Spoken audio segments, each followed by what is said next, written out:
परमात्मा और किसान। एक बार एक किसान परमात्मा से बड़ा नाराज हो गया।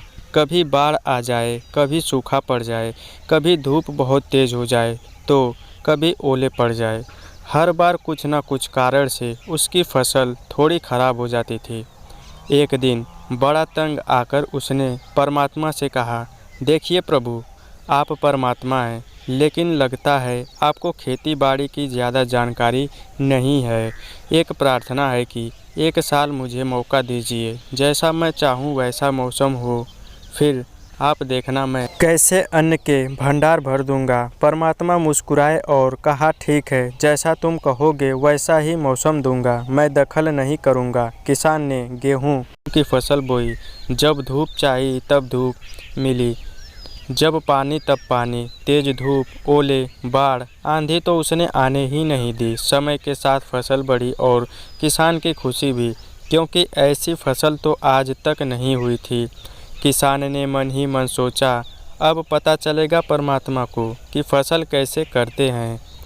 बेकार ही इतने बरस हम किसानों को परेशान करते रहे। फसल काटने का समय भी आया। किसान बड़े गर्व से फसल काटने गया, लेकिन जैसे ही फसल काटने लगा, एकदम से छाती पर हाथ रख कर बैठ गया। गेहूं की एक भी बाली के अंदर गेहूं नहीं था।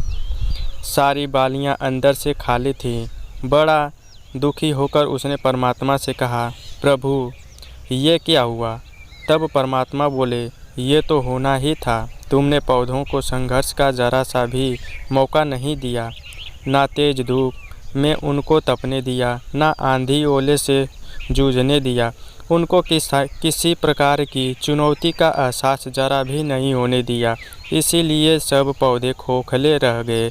जब आंधी आती है, तेज बारिश होती है, ओले गिरते हैं, तब पौधा अपने बल से ही खड़ा रहता है। वो अपना अस्तित्व बचाने का संघर्ष करता है, और इस संघर्ष से जो बल पैदा होता है वही उसे शक्ति देता है, ऊर्जा देता है, उसकी जीवटता को उभारता है। सोने को भी कुंदन बनने के लिए आग में तपने, हथौड़ी से पीटने लगने जैसी चुनौतियां से गुजरना पड़ता है, तभी उसकी स्वर्णिम आभा उभरती है, उसे अनमोल बनाती है।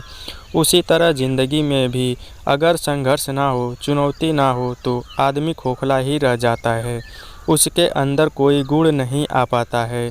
ये चुनौतियां ही हैं जो आदमी रूपी तलवार को धार देती है, उसे सशक्त और प्रखर बनाती है। अगर प्रतिभाशाली बनना है तो चुनौतियां तो स्वीकार करनी ही पड़ेगी, अन्यथा हम खोखले ही रह जाएंगे।